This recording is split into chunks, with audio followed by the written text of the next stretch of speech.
morning. My name is Azzurra Perugini, and I'm a 15-year-old student who is thrilled to be here today. Fermentation, if you believe it or not, is going to be the future of food tech. But why would I say that? Let me explain to you in 3 points.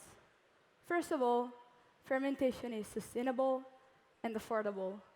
As microorganisms do their work at low temperatures, it doesn't require much energy, and waste streams can be reused to feed them. Fermentation is also healthy. Compared to other food preservation methods, which work by killing bacteria, fermentation increases the growth of good bacteria, thus the nutritional content of food. Last but not least, fermentation is attractive. Today, fermentation can be carried out with genetically engineered microorganisms, specially designed for any purpose, such as producing collagen, casein, whey, or even bioplastic. So listen up, people, and remember, sustainable, healthy, affordable, attractive.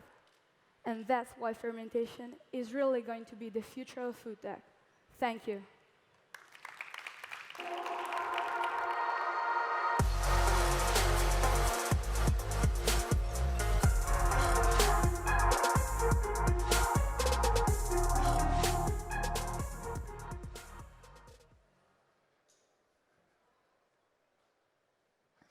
Oh. Good morning, everybody. My name is Michel van Buel, and it's great to be here and to have the opportunity to talk to you about the use of fermentation in our industry. And if I talk about our industry, I loosely define that as flavors, natural colors and preservatives, and natural health, wellness, and nutritional ingredients.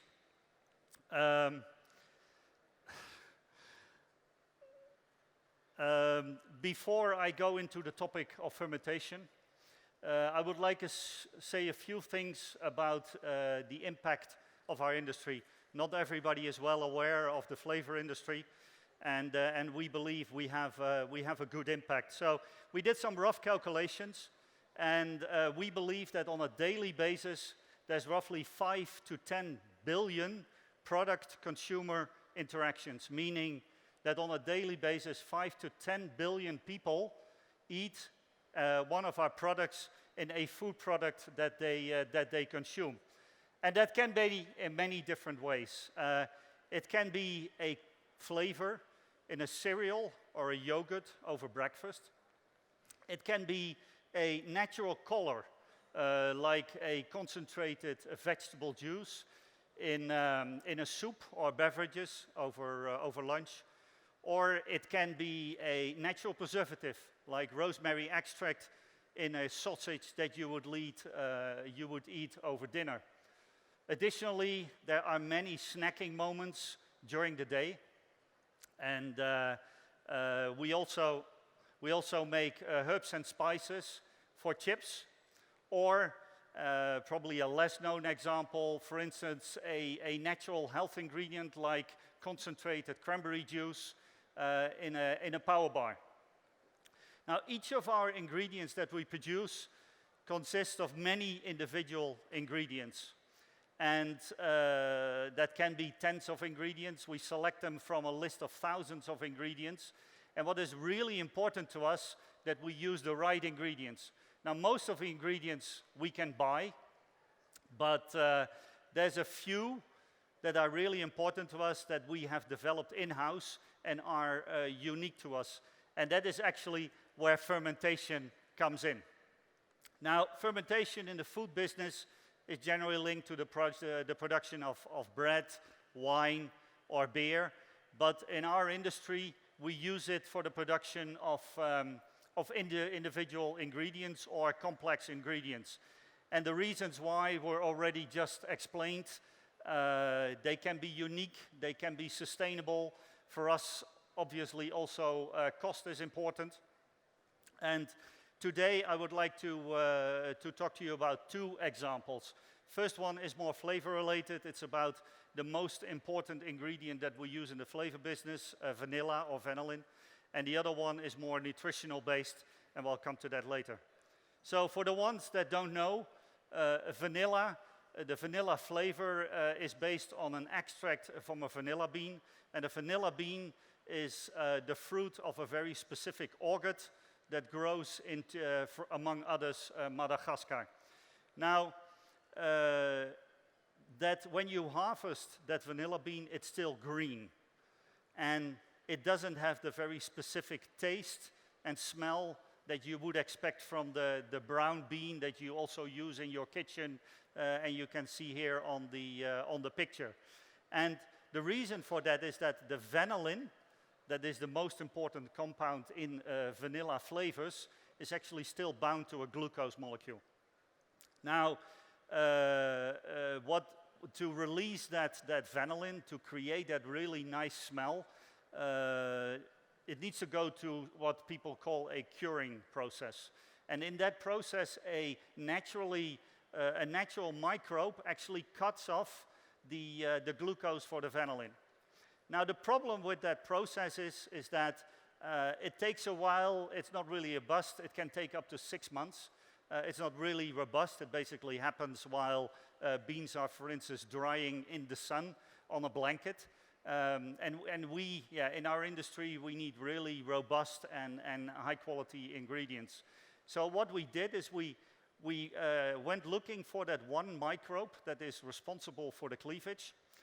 We grew it on larger scale, and actually we mix it up with green beans, and then we get a really high-quality bean.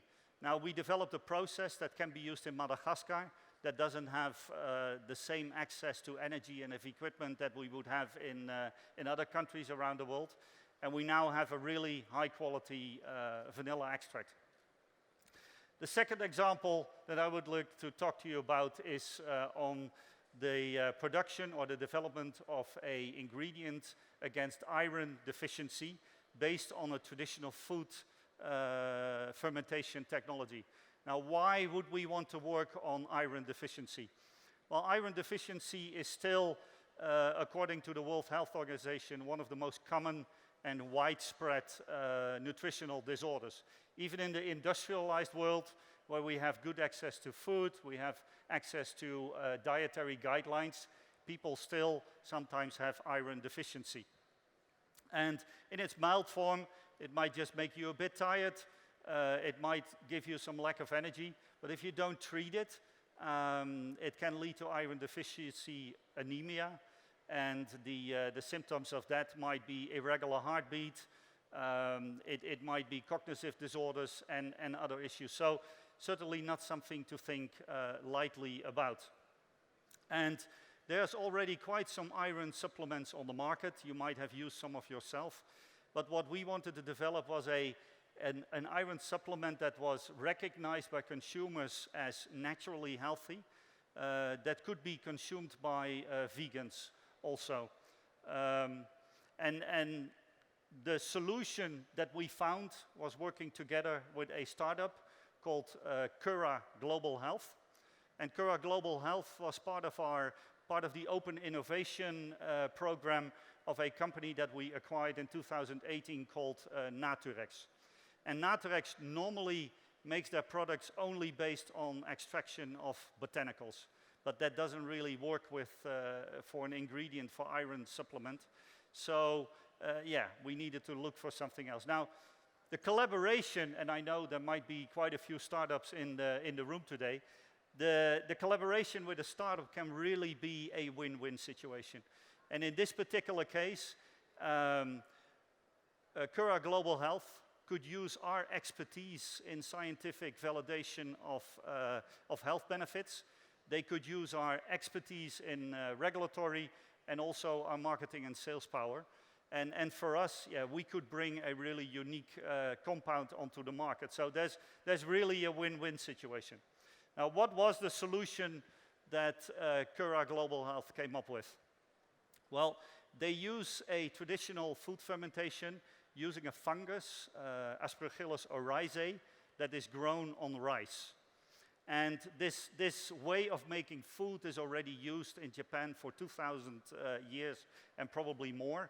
And typical food products that are created by this fungus growing on rice are sake and soy sauce.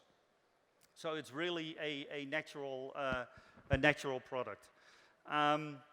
And what happens in this process is that we take the fungus, we grow it on rice, we harvest the spores, and then grow them in a medium that has iron supplemented to it.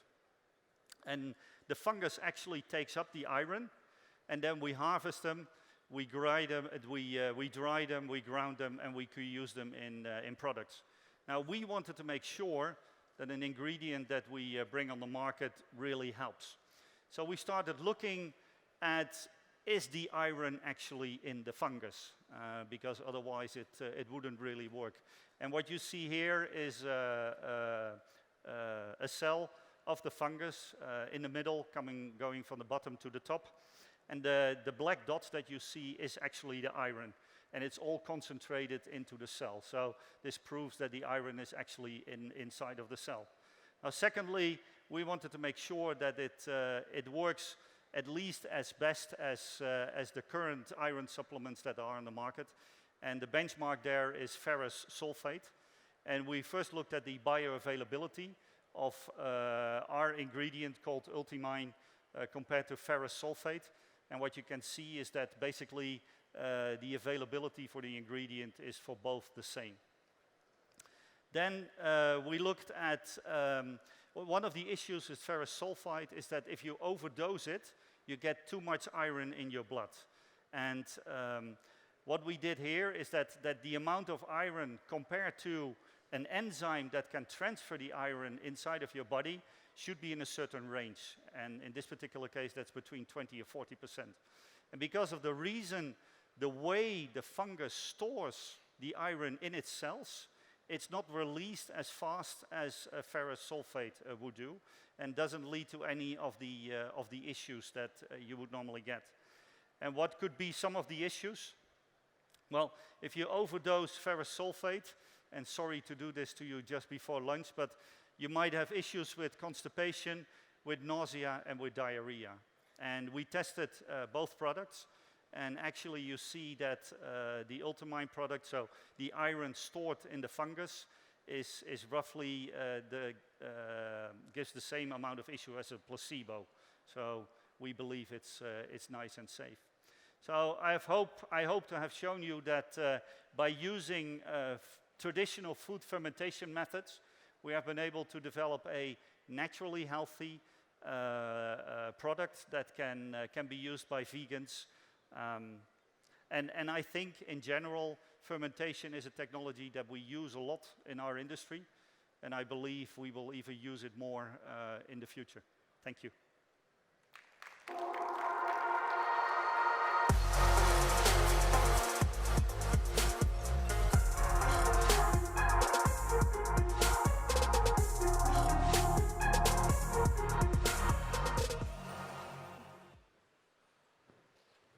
Okay, hello everybody. It's a great honor for me to be here for this presentation. I will talk about one of the oldest fermentation products, but where we see a complete revival. Yes, exactly. I'm talking about sourdoughs. I think we were hearing 2,000 years in the koji. Well, sourdoughs, they are around for at least 6,000 years. In our food, and has always been key in our food. So fermentation for me, well, first of all, I'm working for 20 years for this fantastic Belgian company on sourdough fermentation. And one of the things we truly believe is that fermentation might have been a bigger discovery than fire. Everything, everywhere we go, and we find the finest foods on earth, they are always based on fermentation. You can find the best wines, the best cheeses, the best whatever, meat fermentation, and as well the best breads. They are all fantastic fermentation products. Now, for bread, something strange happened that we did not see in many other fermented foods. because for many, many years, more or less 6,000 years, sourdough was used as the natural fermentation for bread making. If you just blend flour and water together and you give it time to develop, well, the natural flora in the flour, in the air, in the bakery will develop and will give you a particular flavor to the bread. Not only the flavor, we are talking about a slow fermentation, because in general, sourdough has to ferment like 20 hours, 24 hours, so a lot of things happen. And it's a fermentation based on lactic acid bacteria and natural yeast, so there is like a pre-digestion of the flour, which improves digestibility and nutrition, obviously. Now in baking particularly, something happened, and it's only 150 years ago. There was our friend in France, Louis Pasteur, who identified a yeast, which is like the Houston bolt under the yeast. He was really trained to make a lot of gas, which enabled, in fact, to reduce the fermentation process of bread making for 20 hours back to 2 hours, okay? Obviously, in the industrialization of bread, this has a key role, because suddenly, well, there were a couple of billion people to be fed, and so the production needed to be improved. Unfortunately, the production of yeast was so efficient that today, well, around the globe, you find one strain of yeast being produced more or less in 3 million tons. And so if we talk like this morning about biodiversity, where we had this huge amount of different sourdoughs, almost every baker could make his own sourdough. Well, obviously, in terms of biodiversity, today we have a majority of one yeast around the world. Secondly, it's also the topic a bit is about sustainability. Well, today, yeast is obviously produced on molasses, and this requires a lot of water to be cleaned, because we want a white bread with no color, so the black molasses has to be cleaned with a lot of water. So we see today, well, this majority of the yeast is in the market. But what we see as well, and we discussed it already this morning a lot, is that the new consumers, well, they are tending to go back, luckily, to more healthy bread, more tasty bread, more fresher bread. And immediately, we see a return of the sourdoughs, okay?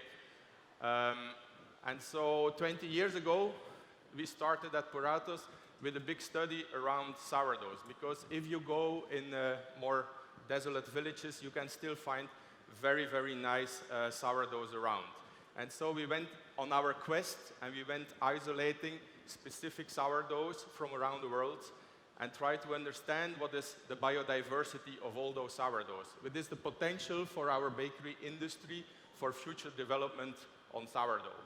And so we started this, and it ended up in something at that moment we did not expect yet, but which became our only world sourdough library. So today, we have a collection of about 120 living sourdoughs from all around the world, which are given by bakery families, because most of the time they are 30, 40 years, or even some Japanese are 150 years in the same baker's family, and we keep them.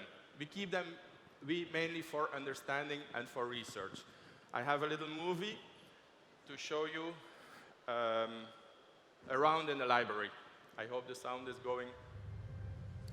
In order to try to get as many sourdoughs as possible identified in the world, I am on a quest for sourdough. For the moment, we host 107 starters from more or less 20 countries. And so we ended up with 17 sourdoughs from 17 bakeries in Italy, 40, 41, 42 from Hungary.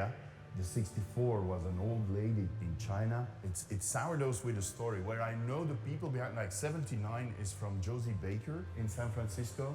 104, 106, and 107 go back to the Klondike Gold Rush. Every library has a librarian. Well, it happens that in this sourdough library, I'm the sourdough librarian. You can find them on when an idea like a sourdough library pops up, and you are able to do it from scratch, well, it's my baby. That's why I grew so much into it. With this one, I have a very special relationship because it was the very first sourdough starter we had. This was my very first sourdough I saw in my life, and so I started refreshing it, and I had to bake with it. I immediately got interested by this dough that I'd never seen before. And being a baker, you want to know more about but what's going on in there, and then you start feeding it, and you see it bubbling, and it's alive. It's like a pet. In the 90s, many people had this little Tamagotchi, the little thing that you had to feed. And now, if you killed it, it was okay because you could just reset the whole thing and start all over. Well, here not. We have living sourdoughs. They are bubbly. Every 2 months, we open the jars and we feed the sourdough with their original flour, following the original recipe, and that guarantees that they are not changing. The fact that we decided to create this library is first of all to preserve its biodiversity. If tomorrow someone who has a sourdough that maybe he or she inherited from its father or grandmother or whatever, and if he or she would stop cultivating that sourdough, well, it's lost. In English, we use the word sourdough, but in many cultures, there is no link to sourness. The French ones, they say levain. The Italians, they use lievito naturale, which means natural yeast. But the most beautiful description for a sourdough is the Spanish word masa madre, which is the mother dough. When a daughter in the past was going to get married, she received a piece of the mother dough with her in order to feed her family. Sourdough is back on the map. Today there is a revival. Many people rediscover again sourdough, and that's the beauty.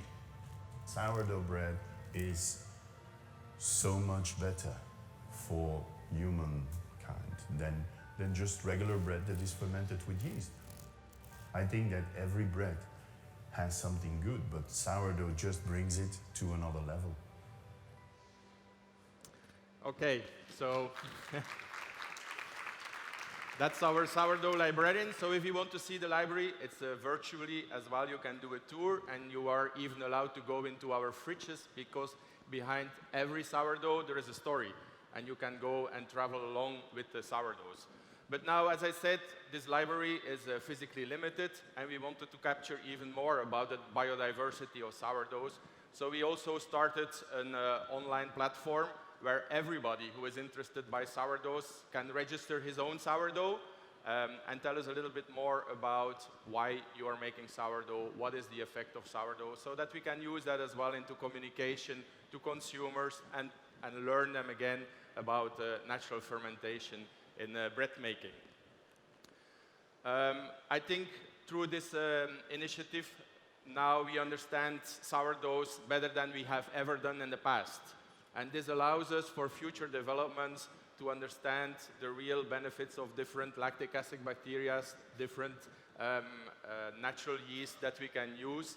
And so this is a huge source for us for product development and helping our industrial partners to make different breads and make it better for the future. So we have a strong belief that in the future, bread is getting more and more personal again. My personal belief is that not just one bakery should have one sourdough, but I think every individual bread deserves its own identity and personal sourdough. And today, we can do that. Through mastering sourdoughs in a specified production unit like we do, we can make 20, 30 different sourdoughs and control the fermentation exactly to obtain what you want to do. So the fermentation of sourdough has become much more consistent than before if you do it under controlled condition. Obviously, a sourdough is just more than a product. For me, a sourdough becomes a story. It becomes the soul of the baker, like it always has been. And so we like to co-develop with people to start from a strong story. It can be a local ingredient, it can be a local story, and around that we build the future sourdoughs. All of that, well, obviously, we see also new benefits coming from sourdoughs, which are better digestibility, better availability, whatever in the future. We all know that there is some issues sometimes with digestibility, but if you go through long fermentation, traditional fermentations, most of those issues you can solve. Okay? It's definitely sourdough is there. Yeast will not disappear, but it will decrease, and we will go back to slower fermentation in the future. And to finish my presentation, we have a strong belief at Poratos that the future of bread making lies in its past. We are reinventing 6,000 years of natural fermentation and bread making for the future consumers. Thank you very much. Under 30.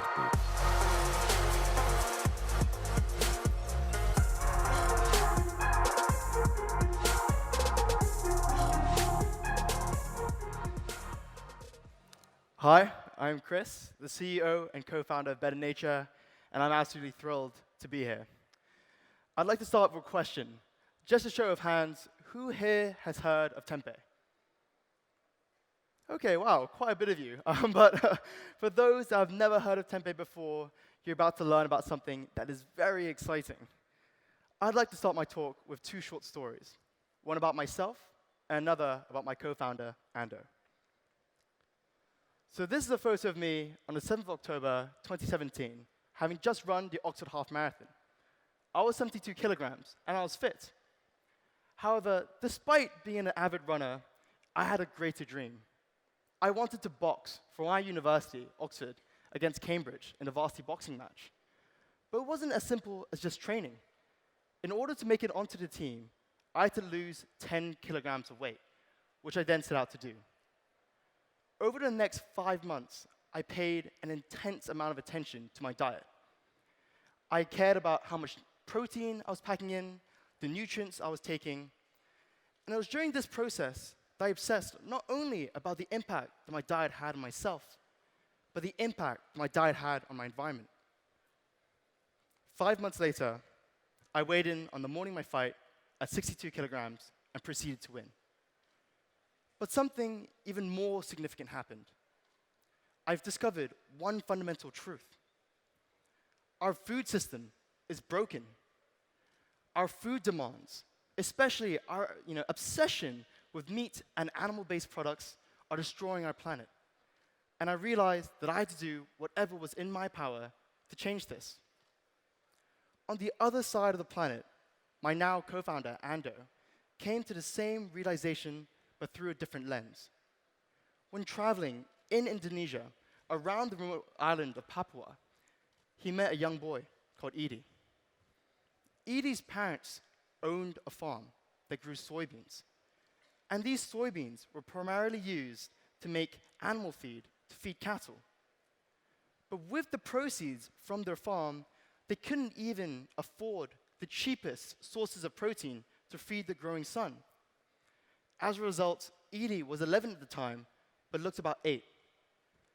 It was evident that he suffered from protein energy malnutrition, making him one of 100 million children globally that suffer from this affliction, which causes stunted physical and cognitive development. That is 100 million children not able to reach their full potential. Their future robbed from them by this entirely preventable disease. Not only is our food system broken, it fails to serve those that need it the most. What if I told you that there was a solution? One that can not only help us avert our current environmental and ecological crisis, but also eradicate protein energy malnutrition. A solution that's been under our nose this entire time. The solution is tempeh fermentation. During the fermentation process, soybeans, which are not necessarily versatile and not necessarily safe for direct human consumption, are converted into tempeh, a delicious, nutritious, and sustainable source of protein. During the fermentation process, fungal spores are introduced, which break down the tough, fibrous outer layer of the beans and bind it all together in this meat-like matrix. The fungus feeds off the fats and carbohydrates of the beans, and reduces the anti-nutrient content naturally. What you're left with after 18 to 24 hours is this beautiful, high-protein, low-carb, gluten-free meat alternative. Not only is tempeh rich in protein, it's also sustainable. It produces 40 times less greenhouse gas than beef. It is also affordable, just requiring 2 ingredients, your raw beans and your starter culture. It is also incredibly versatile. You can cook it in all the ways the meat is traditionally cooked. You can fry it, saute it, bake it, stew it, you name it. The best thing about tempeh, though, its taste. It is absolutely delicious. But don't just take my word for it. Please go ahead and give it a try yourself. At Better Nature, we want to take what nature has given us and make it better, with the aim of creating a healthier world full of healthier people. At Better Nature, we are the world's first food tech company that is focused on tempeh fermentation. We are radically innovating the process of tempeh fermentation to produce the world's most nutritious and delicious tempeh-based products most easily. By applying a 21st century scientific lens to this ancient food process, our tempeh requires half the time to ferment, has the same quantity and quality of protein as beef, can be applied to any bean, nut, legume, and grain, and can contain up to 200% of one's recommended daily intake of vitamin B12 in a single 100-gram serving, making our tempeh the world's richest plant-based source of the vitamin. And why is vitamin B12 important? Well, it is the only vitamin that traditional plant-based diets cannot give, and affects a staggering 43% of adult vegans and 32% of adult vegetarians. So, with our fermentation process, instead of taking high-protein soybeans, lupins, and fava beans to feed animals, we can instead use it to create tempeh, a more nutritious and sustainable protein source to feed humans. But it doesn't end here. At Better Nature, we are also processing our tempeh to create delicious food products, such as high-protein snacks and ready-to-cook pre-marinated meals, as well as your good old block of tempeh that can be sliced and diced into your minces, your strips, and your chunks. We have also patented the world's first all-in-one tabletop tempeh maker. This device will allow for anyone, anywhere, to make tempeh out of anything. This is the first of its kind, and will pioneer the decentralization of plant-based protein production. For people who want more control and transparency over where their food comes from and how it is made, this device will give them that control and peace of mind. Here's a little video of our first working prototype. Oh, whoops. There we go.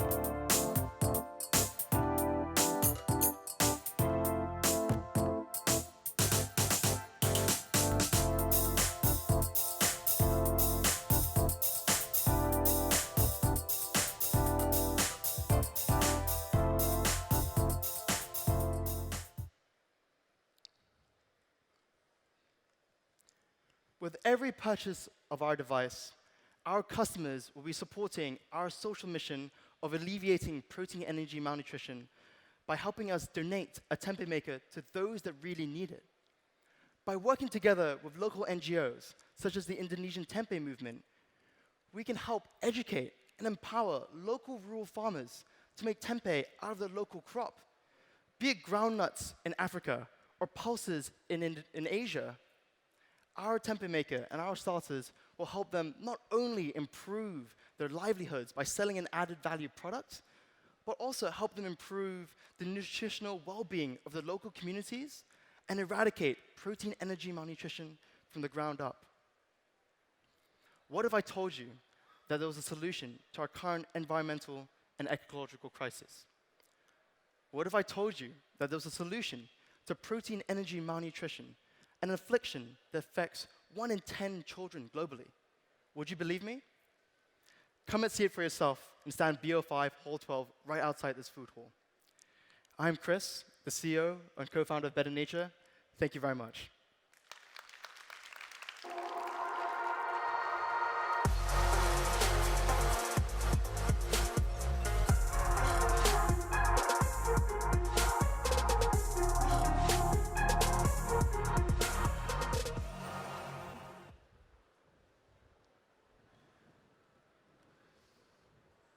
Morning, everyone. I want to start by painting a picture for you guys. If you imagine a world that looks something like this, bleak, desolate, no sign of life, where it's colorless, the atmosphere contains no oxygen, and life as we know it couldn't thrive, couldn't even live. For those of you familiar with what we do at Deep Branch, you might think that this is some kind of foreboding story that I'm telling you, a cautionary tale about why we should reduce our carbon emissions. But in fact, this is actually what the world looked like 4 billion years ago. And instead of being a cautionary tale about the future, this is what the world looked like when life began. And at Deep Branch, what we do is take the very principles upon which evolved life and use these to solve two of the biggest problems that we face in our time. Firstly, reduction of carbon emissions, and secondly, feeding a global population that is predicted to rise to 10 billion people by 2050. I'm Peter Rowe, CEO and co-founder of Deep Branch, and when we talk about food, really at Deep Branch we're talking about protein. And if we go back in time again to when we were hunter-gatherers, where we would have got our protein sources from isn't too different from the dietary protein that we get today. You know, we were hunting for animals, and eating their meat. We were getting seeds and nuts and using these as a protein source. But as time moved on, we evolved as a humankind, and we transitioned from hunter-gatherers towards agriculture. We became extremely good at growing the protein that we required for our diet, both in terms of crops, but also in terms of livestock. And as time went on, we became a lot more efficient at doing so. So this is illustrated best over the last century, where we've had a 5-fold increase, 5 times more food output than we had in 1950. But the issue is, when we want to scale to meet the demands of these 10 billion people that are going to call Earth home by 2050, the means in which we got to where we are today cannot scale in a sustainable fashion to get to where we want to be by this time point. And the reason for this, broadly speaking, is carbon dioxide. Carbon dioxide, the greenhouse gas, the more we put into the atmosphere, the more global warming becomes a problem, and the more in peril humankind becomes. And of course, this problem is by no means unique to agriculture. If you think about everything we consume as humankind, from our food, of course, but our clothing, our transport fuels, our energy production, these are all huge problems, and there are things in the pipeline to fix these. But fundamentally, the problem that they all share is that we need to produce more whilst having a much lower environmental impact. We have to be net zero in terms of our carbon emissions by 2050. And where we come in as a company is we look at it through this lens. I mean, we've talked today already about food production system. Generally, when we think about protein collectively, we might think of meat, eggs, dairy, fish. All these things, all these animal products are extremely resource intensive. So, for example, with cattle, it takes over 8 times the amount of feed to produce 1 kilogram of product. So 8 kilograms of feed produces 1 kilogram of product. And that's it's an extremely big problem, especially when we think about protein malnutrition going on in the world. We have all this food that we're producing. So, I mean, the major input, as we discussed before, is soy. Over 250 million tons of soy are produced each year, and 95% of that goes into feeding the animals that we eat. So this is a huge amount of livestock that's being fed with an even greater amount of land, whereby agricultural output could be putting food on plates, but instead it's putting feed in troughs. And solutions to this, I mean, this whole show is full of them, right? Of course, we could point to this process that we have in front of us and say, why don't we go straight from the farm to the plate and skip out, in this instance, cattle. But the issue there is, if we look at trends over time, consumption of animal products is actually increasing, not just in general terms, but per capita. As individuals, we're eating more animal products as time progresses, and this trend is predicted to increase. So if we're going to be pragmatic about solving this problem, we really need to look at the feed inputs going into the system. And as you might have guessed, our answer to this lies in fermentation, but not the kind of fermentation that I presume that most of you will be familiar with, something like this. So wine, it's a real classical fermentation. You take grapes which contain sugar and you convert them into alcohol via a yeast. And potential solutions to this problem that you could look at may well be, okay, instead of producing ethanol, or alcohol, in the instance of wine, we can have a different kind of microbe and we can produce a different kind of product. We can produce protein, which is a very valid solution to this problem. But the issue there is the fundamental input is still something that's an agricultural product. We're still using land to produce, in this instance, grapes, but in reality, if you were producing protein, it would be sugar from sugar cane or sugar beet. And if we want to be able to truly divorce the environmental impact of increased output from production of everything, what we need to be able to do is look somewhere else. So look back in time. So with the art of bread making that we discussed earlier, we're looking back 2,000 years in time. At Deep Branch, we're looking back 4 billion years of time to the start of life on Earth. So although the surface of the Earth may have been desolate and lifeless, if you look down into the hydrothermal vents, you would find microbes, just like you can today, that don't rely on sunlight to get their energy. You have a different foundation of the food chain. And by utilizing these microbes, we figured out a way that you can actually transform carbon dioxide into what we call single-cell protein. So for every 10 kilograms of CO2 that we put into our process, we can generate about 7 kilograms of protein. And the best thing about this is the CO2 can come from any industrial source. So we can go to a completely separate industry, let's say energy production or oil refining, something that has a huge carbon impact on the world. And we can reimagine the carbon dioxide, rather than being a waste stream that you get taxed on, as being a resource that you can add value from and generate protein in a far more sustainable manner. And this is what our protein looks like. It comes out in a powder form. It has 70% protein content within this powder. And what we do is we use it as a feed component. So we replace the soy or the fish meal that are conventionally used as the protein components of animal feed, and we use our protein instead. And it has all the right nutritional check marks that you'd want to find in a protein. So it has the right amino acids, the right micronutrient contents that are suitable and also variable for different animals. So we can tailor our process to meet the nutritional needs of whichever animals, and eventually even humans, that we want to feed.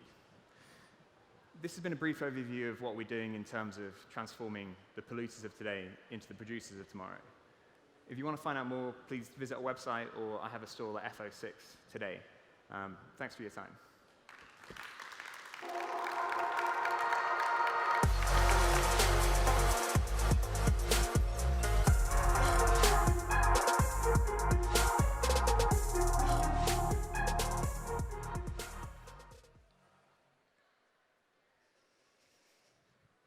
My name is Lisa Dyson. I am the CEO of Kiverdi. So when myself and the co-founder, Dr. John Reed, started Kiverdi, we were interested in remaking how things are made to help solve climate change. And one of the challenges that we have taken on is on a mission to make the most sustainable protein. And how do we do that? Well, we focus on an ingredient, an input that we're all breathing right now, the air.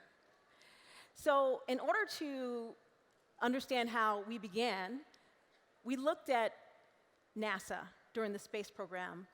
In the 60s and 70s, NASA was looking at how to get to planets that are far away, long distant journeys. What are some of the things that you have to do to make that successful? And one of the things that you have to do is figure out how to recycle carbon. We are a carbon-based life form, and we need carbon in order to survive. And we get it through our food. And there's no place to pick it up along the way. So if you're traveling for a year or more, you need to figure out how to recycle it. one of the ideas that they came up with involved the use of microorganisms, and in particular to microorganisms that are able to use CO2, carbon dioxide, in a way that does not require light and also can be used to generate food. And the process would go something like this. Astronauts would breathe out air, which included carbon dioxide, that would be extracted and then used to feed these microorganisms, which would then be used to make key ingredients for food. The astronauts would consume that food, and the carbon then would come out in the form of carbon dioxide. And so a virtuous closed-loop carbon cycle could be created. So we thought this was a great idea, and on Earth we have this issue of feeding 10 billion by 2050. How do we do that? It's estimated that we need to increase our food supply by 70% and our protein supply by 80%. How do we do that in a way that is not extractive and contributes to our greenhouse gas problem? As we know, modern agriculture contributes almost a quarter of the greenhouse gases. 20 to 25% of the greenhouse gases comes from our current food systems. And in addition, modern agriculture takes up a whole lot of land. In fact, the amount of land that has been cleared for modern agriculture is equivalent to the area of Africa and South America combined. So that's a lot of land. So how do we do this with our current system to feed 10 billion? So our solution is to go beyond the current system and to use natural microorganisms as a part of the answer. We've used that with air, and then we've developed a technology that is based on the NASA work originally, that is able to use not only a traditional fermentation type of process, but able to use these different gases. It is quite different. It's similar, but quite different in a way that's very impactful, as it were. And so that is what allows us to make our product, which we call air protein. And our product is really rich in essential amino acids. It has twice the protein content that you get in soy. Very nutritious. In addition, it also has vitamins and minerals, including vitamin B12, which is lacking in a vegan diet. So we really focus on health and nutrition with this product. But it's also free from some of the things that consumers are looking to get away from: hormones, antibiotics, gluten, et cetera. And it's vegan. So it's something that doesn't require any animals to make. So with this process, you're able to produce protein in hours instead of months. And you're able to do it with minimal land without sunlight. You're able to scale vertically instead of horizontally. So that allows you to produce in smaller volumes, smaller areas, and also day and night, rain or shine, any time of the year. So the net effect is an overall environmental impact. This process uses 2,000 times less water than to make protein from soy. And it goes beyond that. The land impact is significant, 10,000 times less land. So what does that look like? You can plant a soy farm that is the size of Texas, or you can plant an air protein farm the size of Walt Disney World, and you'll get the same amount of protein in a year.